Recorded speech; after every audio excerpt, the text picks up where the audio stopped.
আসসালামু আলাইকুম। সংবাদে আপনাদের সবাইকে স্বাগত জানাচ্ছি। আমি ফিরোজ তোহা। শুরুতেই আরবে কেবলস সংবাদ শিরোনাম। বাংলাদেশের সর্বশেষ গুরুত্বপূর্ণ আপডেট সংবাদে আপনাকে স্বাগত। শুরুতেই সংবাদ শিরোনাম, পরে বিস্তারিত। শুরুতেই জানাবো, ওবায়দুল কাদের মারা গেছেন দাবিতে ভিডিও প্রচার, সত্যতা জানালো রিউমার স্ক্যানার। আওয়ামী লীগের সাধারণ সম্পাদক এবং সাবেক সড়ক পরিবহন ও সেতুমন্ত্রী ওবায়দুল কাদের মারা গেছেন সম্প্রতি, এমন দাবিতে একটি ইন্টারনেটে ভিডিও প্রচার করা হয়েছে। সামাজিক যোগাযোগ মাধ্যমে ভিডিও টিকটকে প্রচারিত হয়েছে। ওবায়দুল কাদের মারা গেছে শীর্ষক ভিডিওটি প্রায় ৮ লক্ষ বার দেখা হয়েছে। ভিডিওটিতে ৭,০০০-এর অধিক পৃথক অ্যাকাউন্ট থেকে প্রতিক্রিয়া জানানো হয়েছে। ভিডিওটিতে ১০১টি মন্তব্য করা হয়েছে। তবে রিউমার স্ক্যানার জানিয়েছে, ওবায়দুল কাদেরের ভিডিওটি ২০২১ সালে তার অসুস্থতার সময়ের ঘটনা।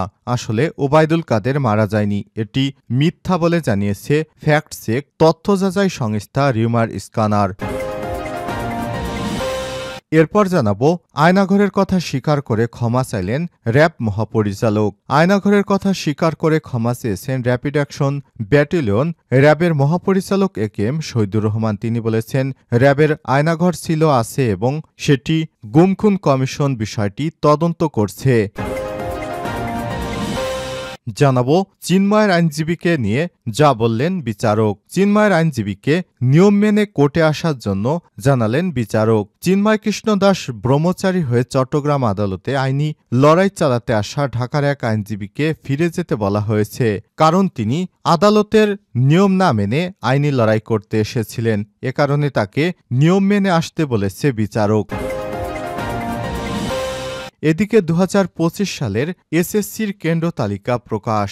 ২০২৫ খ্রিস্টাব্দের এসএসসি পরীক্ষার কেন্দ্রর তালিকা প্রকাশ করেছে ঢাকা মাধ্যমিক ও উচ্চ মাধ্যমিক শিক্ষা বোর্ড। আজ বোর্ডের ওয়েবসাইটে কেন্দ্র এবং কেন্দ্রীয় শিক্ষা প্রতিষ্ঠানের তালিকা প্রকাশ করা হয়। এদিকে ফারুকের ৮৪০ এর বিশেষ প্রদর্শনীতে যা জানালেন উপদেষ্টা নাহিদ ও আসিফ। সংস্কৃতি বিষয়ক উপদেষ্টা ও নির্মাতা মোস্তফা সরোয়ার ফারুকীর সিনেমা ৮৪০ মুক্তি পাক শুক্রবার ১৩ই ডিসেম্বর। মুক্তির আগে বুধবার ১১ই ডিসেম্বর সন্ধ্যায় সিনেমাটির একটি বিশেষ প্রদর্শনী হয়, যেখানে এসেছিলেন তথ্য সম্প্রচার উপদেষ্টা নাহিদ ইসলাম ও স্থানীয় সরকার পল্লী উন্নয়ন ও সমবায় উপদেষ্টা আসিফ মাহমুদ সজীব ভূঁইয়া। এবং সর্বশেষ জানাবো, বাংলাদেশ সীমান্তবর্তী মিয়ানমারের শহরে শত শত সেনাসহ জেনারেল আটক। বাংলাদেশের সীমান্তবর্তী মিয়ানমারের মংডু শহরে দখল করেছে দেশটির সশস্ত্র গোষ্ঠী আরাকান আর্মি। এরপর এই শহর থেকে শত শত সেনাসহ এক জেনারেলকে গ্রেপ্তার করেছে তারা। বুধবার ১১ই ডিসেম্বর মিয়ানমার ভিত্তিক সংবাদ মাধ্যম ইরাবতীর এক প্রতিবেদনে সব তথ্য জানানো হয়েছে। আরাকান আর্মি জানিয়েছে, বাংলাদেশের সীমান্তবর্তী রাখাইন রাজ্যের মংডু টাউনশিপের শেষ জান্তা ঘাঁটি রোববার দখলে নিয়েছে তারা। এ সময় কুখ্যাত ব্রিগেডিয়ার জেনারেল থুরেইন তুনশো শত শত সেনাকে বন্দী করা হয়েছে। প্রিয় দর্শক, এতক্ষণ শুনছিলেন সংবাদ শিরোনাম, এবারে বিস্তারিত। তবে তার আগে বন্ধুরা, অনুরোধ থাকবে এই সংবাদটিতে একটি লাইক দিন। এই চ্যানেলে আপনি নতুন হয়ে থাকলে আমাদের সংবাদটি দেখতে দেখতে চ্যানেলটি সাবস্ক্রাইব করে রাখুন। কমেন্ট করে আপনার মূল্যবান মতামত জানিয়ে দিন বন্ধুরা, আপনি বিশ্বের কোন দেশ থেকে বা বাংলাদেশের কোন স্থান থেকে আমাদের সংবাদটি দেখছেন এবং শুনছেন। এবারে বিস্তারিত। ওবায়দুল কাদের মারা গেছেন দাবিতে ভিডিও প্রচার, সত্যতা জানালো রিউমার স্ক্যানার। আওয়ামী লীগের সাধারণ সম্পাদক এবং সড়ক পরিবহন ও সেতুমন্ত্রী ওবায়দুল কাদের মারা গেছেন সম্প্রতি, এমন দাবিতে একটি ইন্টারনেটে ভিডিও প্রচারিত হয়েছে। সামাজিক মাধ্যমে ভিডিওটির কয়েকটি খণ্ডিত অংশ টিকটকে প্রচারিত হয়েছে। ওবায়দুল কাদের মারা গেছে শীর্ষক ভিডিওটি প্রায় ৮ লক্ষ বার দেখা হয়েছে।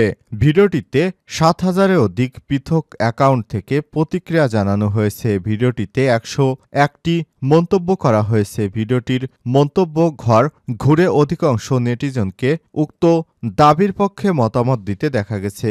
ভিডিওতে দেখা যায়, বঙ্গবন্ধু শেখ মুজিবুর রহমান মেডিকেল বিশ্ববিদ্যালয়ে ভর্তির পর তিনি মারা গেছেন, যদিও বিষয়টি সত্য নয়। বৃহস্পতিবার ১২ই ডিসেম্বর এ সংক্রান্ত একটি প্রতিবেদন প্রকাশ করেছে বাংলাদেশের তথ্য যাচাইকারী প্রতিষ্ঠান ফ্যাক্ট চেক রিউমার স্ক্যানার। তাদের অনুসন্ধান থেকে জানা যায় ওবায়দুল কাদের মারা যায়নি, বরং 2021 সালে তার অসুস্থতার ঘটনার পুরনো একটি ভিডিওকে উক্ত দাবিতে প্রচার করা হয়েছে। এ বিষয়ে অনুসন্ধানে দেশীয় এবং আন্তর্জাতিক কোনো সংবাদ মাধ্যম কিংবা সংশ্লিষ্ট নির্ভরযোগ্য কোনো সূত্র ওবায়দুল কাদেরের মৃত্যুর বিষয়ে কোনো তথ্য দিতে পারেনি।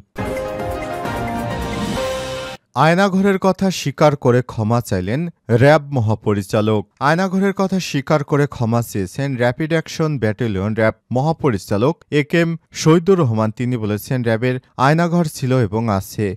গুম-খুন কমিশন বিষয়টি তদন্ত করছে। বৃহস্পতিবার 12 ডিসেম্বর সমসাময়িক বিষয় এবং সাম্প্রতিক অভিযানিক কার্যক্রম সম্পর্কে র্যাবের মিডিয়া সেন্টারে সাংবাদিকদের সঙ্গে মতবিনিময় সভায় তিনি এসব কথা বলেছেন। একেএম শহীদুর রহমান বলেন, র্যাবের বিরুদ্ধে গুম-খুন সহ কিছু অভিযোগ আছে। র্যাবের দ্বারা যারা নির্যাতিত ক্ষতিগ্রস্ত হয়েছেন তাদের কাছে ক্ষমা প্রার্থনা করছি। সুষ্ঠু তদন্তের মাধ্যমে সেসবের বিচার নিশ্চিত করা হবে। ভবিষ্যতে এ বাহিনী এমন কোনো কার্যক্রমে কারো নির্দেশে জড়িত হবে না। এ সময় তিনি বলেন, র্যাব বিলুপ্তির বিষয়ে সরকার যা সিদ্ধান্ত নেবে তাই মেনে নেওয়া হবে, তবে যতদিন থাকব নিষ্ঠার সঙ্গে কাজ করব। র্যাব মহাপরিচালক বলেন, জঙ্গি তৎপরতা ছিল ভবিষ্যতে যাতে জঙ্গিরা মাথাছাড়া দিয়ে উঠতে না পারে সেদিকে নজর রেখে কাজ করা হচ্ছে। জুলাই আগস্ট আন্দোলনের সময় হেলিকপ্টার দিয়ে গুলি করার বিষয়টি ট্রাইব্যুনাল থেকে তদন্তাধীন। তদন্ত রিপোর্ট অনুযায়ী পরবর্তী ব্যবস্থা নেবে সংশ্লিষ্টরা। এ সময় তিনি আরো বলেন, সাংবাদিক সাগরুনী হত্যাকাণ্ডের বিষয়টি উচ্চ আদালতের কমিটি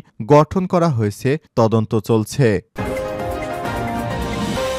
চিন্ময়ের আইনজীবীকে নিয়ম মেনে আসতে বললেন বিচারক। চিন্ময় কৃষ্ণ ব্রহ্মচারীর হয়ে চট্টগ্রাম আদালতে আইনি লড়াই চালাতে আসা ঢাকার এক আইনজীবীকে ফিরে যেতে বলা হয়েছে। আসামি পক্ষের ওকালতনামা, আসামিদের আইনজীবীর অনুমতিপত্র না থাকা সহ আইনি লড়াই চালাতে যেসব প্রচলিত নিয়ম আছে সেগুলোর কোনোটি তার ছিল না। পরে আদালত ওই আইনজীবীর দায়ের করা 3টি আবেদনই নামঞ্জুর করে দিয়েছে। তাকে আইন অনুসরণ করে আসতে বলা হয়েছে। বুধবার 11 ডিসেম্বর চট্টগ্রাম মহানগর দায়রা জজ আদালতের অবকাশকালীন বিচারক সাইফুল ইসলাম উভয়পক্ষের শুনানি শেষে রবীন্দ্র ঘোষ নামে ওই আইনজীবীর দরখাস্ত নন মেইনটেবল বলে নামঞ্জুর করেছেন। বিষয়টি নিশ্চিত করেছে চট্টগ্রাম মহানগর দায়রা জজ আদালতের সহকারী public prosecutor APP advocate Mohammad Raihanul Wajed Chowdhury. তিনি বলেছেন, আসামিপক্ষ সুপ্রিম কোর্টের বিজ্ঞ আইনজীবী রবীন্দ্র ঘোষ মহানগর